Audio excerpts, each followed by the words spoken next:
After the dissolution of Soviet communism, European geography changed drastically in the early 1990s. As a result, one of the nations that qualified for the 1992 European Championships, Yugoslavia, had started to disintegrate by the time the tournament began. This is the story of how Denmark snuck into the tournament at Yugoslavia's expense and orchestrated one of the biggest upsets in Euros history. Welcome to the Luke Alfred Show. I have 30 years of experience on the front lines of sports journalism, covering some of the biggest games in cricket, rugby, the FIFA World Cup, and even the Olympic Games. Come and join me as we learn about some of the greatest sports stories you've never heard. I'm Luke Alfred, and welcome to the show. Going strong since 1960, the European Championships, or Euros, haven't always been the swaggering commercial beast that they are today. Some of the nations featured in the early tournaments don't even exist any longer. The 1960 tournament, hosted by France, was won by the Soviet Union, a country which no longer exists, who beat Yugoslavia, another country which no longer exists, in the final. Countries from the former Eastern Bloc, in other words, countries that no longer exist, featured prominently in the opening tournaments, with Yugoslavia playing hosts Italy in the 1968 final. The match finished at 1-1 and went to a replay. How quaint is that? Before Italy, a country who do still exist, eventually won the tournament 2-0. Yugoslavia were the hosts 8 years later, the last time the Euros featured only 4 teams, with Czechoslovakia, a country who no longer exist, beating West Germany, another one of those countries that are no more, 5-3 on penalties in the final. If we remember little of the football from those early years, at least the Euros offer us a lesson in evolving European geography.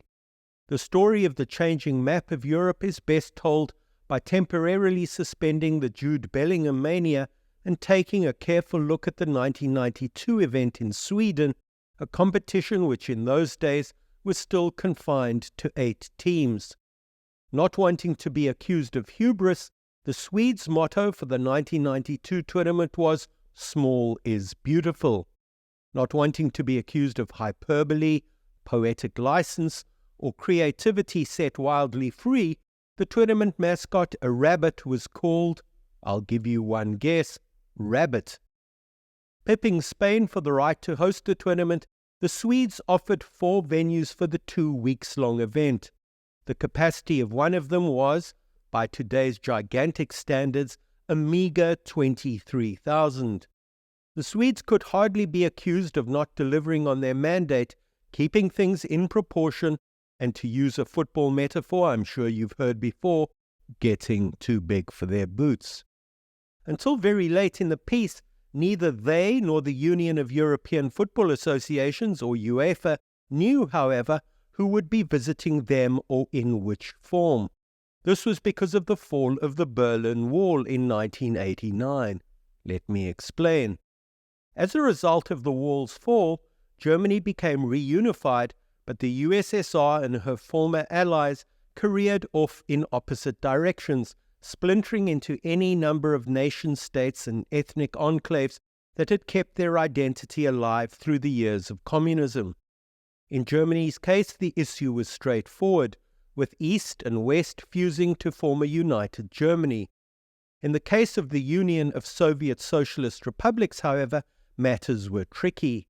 The USSR qualified for the 1992 Euros as the USSR, but so fast was the pace of political change that she was no longer called the USSR by the time of the tournament itself. In the end, she competed as the Commonwealth of Independent States, a team which featured Russians, Ukrainians, Uzbeks, and Armenians amongst other nationalities, but which didn't feature Estonians, Latvians, or Lithuanians. The Commonwealth of Independent States team, represented by a white flag on which the blue letters C, I, and S were superimposed, competed in Group 2 alongside the Netherlands, now united Germany, and Scotland. Their heady interim flag in sexy blue and white clearly didn't have the desired inspirational effect, They finished last in their group with 2 draws and a loss. It was, results-wise, a bit of a gulag. Then there was the pressing matter of Yugoslavia. Playing as Yugoslavia, the Yugoslavs had topped their qualifying group for the 1992 Euros, beating Denmark into second place by a point. 10 days before the finals were due to kick off in Sweden, however, and with Yugoslavia already in Sweden preparing for the competition, UEFA, acting upon Security Resolution 757 of the United Nations, decided to ban Yugoslavia from the competition. Resolution 757 was an extension of a previous UN resolution, Resolution 752, which was, quote, deeply concerned about the Serbian military's involvement in the war in Bosnia-Herzegovina. We don't know this for sure, but the UN's muscle was probably also sharpened by an incident on May 4, 1992, in which a member of the UN's monitoring mission in the former Yugoslavia was killed, as well as the deteriorating situation in Bosnia-Herzegovina for UN peacekeepers generally. These were the days I feel compelled to mention when the UN actually had boots on the ground in regional conflicts. It was a time where they felt compelled to intervene as buffers in the horrendously messy business of ethnic and religious wars. While Yugoslavia was banished from the Euros, with Denmark taking her place, there was an Alice in Wonderlandish element to this all. Slovenia and Croatia became independent of Yugoslavia in 1991, the previous year, so by 1992, the very idea of Yugoslavia itself was moot. Here was a country in name only who hemorrhaged some of her constituent parts. It raised both practical and philosophical questions, such as, when is a country no longer a country, and under what conditions can a country continue to be called a country? So, Yugoslavia's invitation to Sweden's Small is Beautiful Euros was revoked, and the competition became momentarily smaller by 1 team before it was restored to its fighting size with the addition of those lucky Danes. Denmark had beaten Yugoslavia once and lost to Yugoslavia once in their qualifying group. They finished second by virtue of dropping a point to Northern Ireland and were offered Yugoslavia's place. Stories about Danish players lounging on the beach, sipping daiquiris, doing the crossword when they heard the news of their late inclusion are, I hasten to add, apocryphal. It is true, however, that Mikael Laudrup, their best player, spent the Euros far away from Sweden, in a strop. Laudrup, according to many the best player Denmark has ever produced, was no fan of Danish coach Richard Moller Nielsen. He argued that Nielsen was defensive-minded and much preferred his predecessor, the German Sepp Piontek. Let's be clear, Laudrup wasn't at this stage some scandalously talented teenage upstart with peroxide hair and tattoos on his neck. He'd made his international debut as an 18-year-old way back in 1982. By the time of the 1992 Euros, he was 28, with 10 years of European football with Lazio, Juventus and Barcelona under his belt. His opinion counted for something. This is true, although it is also true that, then as now, opinions are but opinions, mere chaff in the winds of public opinion. Nonetheless, the optics of Laudrup's non-appearance weren't good, all the more so because he spent the tournament on holiday in the USA. Laudrup was not alone in his views. They were shared by Peter Schmeichel, the Danish goalkeeper. Still, the majority of the Danes realized that they shouldn't look a gift horse in the mouth, even if this took the form of a tournament, the import of which was deliberately downplayed so as not to cause anyone any offense, and the mascot for which was a rabbit called Rabbit. Forgive me while I interrupt a sports story to tell you about the Luke Alfred Show Patreon. As you may know, being a writer is not the most lucrative career choice. Please consider making a small donation to keep the show going at patreon.com/The Luke Alfred Show. But for now, let's get back to the story. The day after Sweden and France had played out a 1-1 draw in Solna, Denmark played out a 0-0 draw with Gary Lineker's England, giving them a point in their first game. For the Danes, John Jensen hit the upright, Schmeichel making one fine reflex save and bungling another, although the bungle didn't result in a goal. As the final whistle was blown by the Dutch referee, some of the Danish players celebrated, although not everyone was satisfied. One of their players, Flemming Poulsen, for example, said rather sniffily, quote, "I'm told that we have the best goalkeeper in Europe. I wonder why we didn't bring him along." The second round of matches in Denmark's group saw France and England draw 0-0, a potentially promising result for the Danes if they could only beat Sweden. It wasn't to be. Sweden's Thomas Brolin scored in the second half against them as the Danes lost their second match 1-0 to the hosts. After 2 matches, they had just 1 point. It looked suspiciously as if they were homeward bound. Mikael Laudrup must have felt vindicated while on holiday on the other side of the Atlantic. On the eve of their third group match against France in Malmö, the Danes all went out. In an evening of crazy abandon, they played putt-putt. Either that or they went all out and played putt-putt. Whichever it was, the course was small and the ball smaller, and the event did big things for team morale.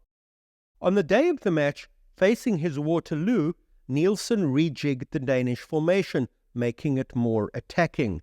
In his new attacking role, Henrik Larsson, formerly of Pisa and later of Aston Villa, scored first. France equalized, but Lars Elstrup scored again for the Danes 12 minutes from time. With Sweden beating England, the game incidentally that put pay to Gary Lineker's international career, the 2 Scandinavian sides emerged top of the group. Not bad for a team who weren't meant to be in Sweden at all. The Danes were drawn against the Netherlands, the 1988 European champions, in the semi-finals, with the Swedes drawing the Germans in the other half of the draw. Even from a distance of nearly 30 years, it's frightening looking back at the Dutch team of the period. Marco van Basten, Ruud Gullit, Ronald Koeman, Frank Rijkaard, Dennis Bergkamp. Neither was their bench too shabby either, upon which sat a variety of substitutes with very short names. The Wims, Kieft de Jonk, Danny Blind, and Aaron Winter, a player who we will hear more about as this podcast unfolds. The Danes got off to the best possible start. Mikael's younger brother, Brian, weaseled into space on the byline and, from an acute angle, managed a deft cross that just eluded a jumping Hans van Breukelen in the Dutch goal. Larsson, alert to possible opportunity behind the keeper, pounced on the delicate cross and headed the ball across the line. On the half hour, Bergkamp fired a diagonal shot from some way out at Schmeichel. The Great Dane seemed both unsighted and slow to get down. For once he looked clumsy as the ball squeezed beneath him for the Netherlands' first goal in a tournament in which they'd struggled to score. Larsson, however, scored again before the half was out, pouncing on a weak defensive header from Koeman, and it was all the Danes in the first half. Come the second, and the Netherlands began to wrestle the initiative back. Rinus Michels, their coach, made substitutions, and that had a positive effect on coming Kieft. Gullit forced Schmeichel into an inspired save with a thunderous left-footed shot. The Netherlands prodded and probed, looking for an opening. They found their equalizer late, in the 86th minute to be precise. It came from a corner which was poorly dealt with by the Danish defence, Rijkaard pouncing on a ball that was waiting to be cleared. His goal made it 2-2. The match went into extra time. It was the Schmeichel show in additional time. He was commanding. He was prepared to sprint off his line. In the first period of extra time, he made one fine save after a Roy volley from close. It kept his side in the game. So the match stumbled towards penalties. Van Basten was not at his best for the Netherlands during the 1992 Euros. His reputation was large, and he was watched, sometimes carefully, sometimes unfairly.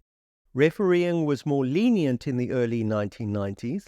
At one point during the game, it looks as though Van Basten is on the cusp of retaliating after one particularly crunching tackle, but Gullit, who is close by, has a word and steers him away from trouble. Whether the attentions of the Danish midfielders had anything to do with Van Basten's state of mind will forever remain speculation. But we can say for sure that his penalty in the shootout was saved. Koeman scored his for the Netherlands, their first. Van Basten took their second. He hit it low to Schmeichel's left, and the Danes saved. Everyone after Van Basten on either side succeeded with their penalties. So it was left to the left-footed Kim Christofte to take Denmark's fifth kick. If he scored, it would make the taking of the Netherlands' fifth kick redundant after Van Basten's spot kick had been saved. Christofte, a utility player famous for his nonchalance, stepped up with a short run and caressed the ball past Van Breukelen as though he was potting a pool ball in a corner pocket. It was his finest hour, although it was only a moment. Then again, it might have been singularly more than a moment, given that it was a moment that seems to have lasted forever. Lasting forever is so long that it means lasting a lifetime, which isn't bad, given that we're only talking about a moment.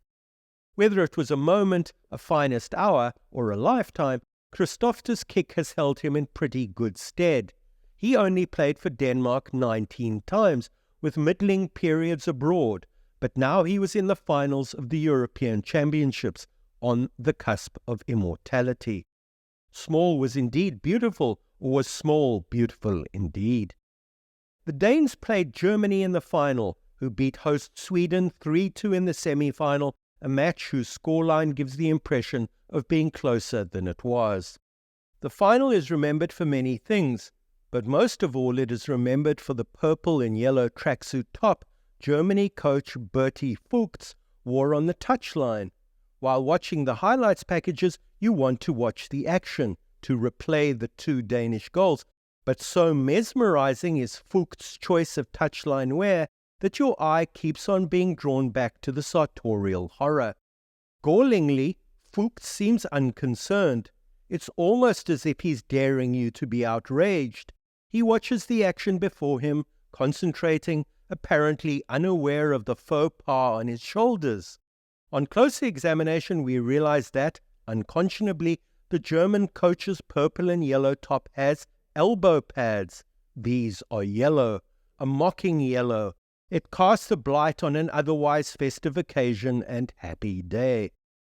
But maybe not such a happy day for Vogts, however, because Jensen opened the scoring for Denmark, the side who shouldn't have been there in the first place. On the replays, the situation looks innocuous, as if there's nothing on. Clearly, however, Jensen sensed something was on, because he fired a crisp shot from the German left inside of German goalkeeper Bodo Illgner's left-hand upright. It was a smart, slightly opportunistic and precious goal, a very on goal for an on-form player. The Danes are usually typecast as the melancholy men of Europe, but their commentary team certainly enjoyed the spectacle. Here's a sample of their relation as they come to terms with their surprise after Jensen's strike. Erik Larsen med ind på midten, og der kommer John Jensen. Ja! Judlehood! Nej. Jamen. As Denmark held on to their 1-0 lead as the second half wound down, the German coach got up off his chair. This afforded him a better view of the action. It also afforded us a better view of his bilious tracksuit top. The teams went into the break with Denmark the Jensen goal to the good. Despite some overzealous tackling by the Danish defenders, the Danes protected their lead in the second half. In goal, Schmeichel was imperious. Nothing got past him. At one point, when dealing with the cross, Gibbon-like, he stuck out a big right-hand paw and he caught the cross one-handed. Some days are just like that. Nothing gets past you, and there's nothing you can do to score a goal. Later on in the half, against the run of play, Kim Vilfort grabbed Denmark's second.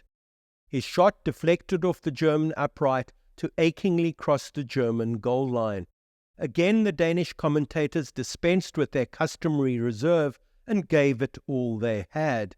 Here they are again, jumping up and down on their seats as though Father Christmas has just walked into the room with a sack full of marzipan biscuits. Vilfort endnu, og der Kim Vilfort. Hund! Nej.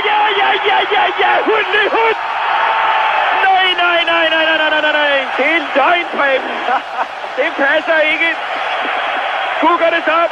Danmark foran 2-0. Denmark held on to their lead, Vogts held on to his purple and yellow top, and the Danes held on to their fairy tale. We don't know this for sure, but over in the US of A, Michael Laudrup felt like a bit of a plonker. Some Danish scribes have even said that they doubt Denmark would have won the Euro in 1992 with him, which seems a counterintuitive statement at first glance. The argument is that with Laudrup in the team, they would have been more dynamic, but with him out of it, they were forced to be defensive, relying more on counter-attack to score them goals. An interesting thought. We'll never know either way. What we do know with greater certainty is that the victory was savoured in Denmark, a sweet win made sweeter by the fact that it was against arch foes Germany in Sweden, so many Danish fans could easily make the trip. We can also safely say, not with complete certainty, but safely so, that the likes of a Danish victory in the Euros represents a moment that won't be repeated. Denmark are at this year's Euros in Germany, as are the Germans, of course, but European football power and excellence has hardened and narrowed in the last 20 years. It is difficult to see this year's winner, for example, not coming from France, Spain, or Germany, with good outside bets coming from England, Portugal, and remotely Italy, with teams like Austria and Switzerland likely to be there or thereabouts come the quarter-finals. It is interesting, too, to reflect on the fact that geography in the European game has finally become determining. We talked at the beginning of this podcast of teams participating in the previous edition of the Euros no longer existing. In a manner of speaking, teams in this year's competition who are geographically remote, think Ukraine, Turkey, Scotland, in relation to the European core, no longer exist as plausible contenders, as competition winners. This is because football money, know-how, tradition and facilities, in a nutshell power, is concentrated somewhere just north of the French border. Munich, for the sake of convenience, might well now be the epicenter of the European game. The further you are from Munich, the less likely you are to win a Euro or a Champions League. Football has changed in other ways since the Euros of 1992. There was far more speculative shooting in those days, for one. Tackling was often bone-crunching by today's standards, and there wasn't as great a premium placed on possession at all costs. The press, and the high press, wasn't quite as in vogue. One can't easily see sluggish but gifted defenders like Koeman making a go of it in today's game. With an increased emphasis on speed, possession, athleticism, and it must be said, histrionics, today's game is also apparently more predictable. Is this strictly speaking true? Didn't Greece win in Portugal 12 years later with a hard-running team with names many of us struggled to pronounce? Maybe the reflex to generalization is too easy. Maybe this year's winner will come from an unknown quarter. Romania have started well. Georgia looked plucky in their defeat by Turkey. Slovakia looked accomplished in holding on to their 1-0 lead against Belgium, a team whose history seems to have passed by. The Turks can play, although I think we can be reasonably safe in suggesting that after their horrendous opening game against Germany, Scotland will not be on the winners' podium come the middle of July, and they're not even that far away from Munich. If you enjoyed this episode of The Luke Alfred Show, please give me a 5-star rating. As an independent creator, this podcast is made possible through your support.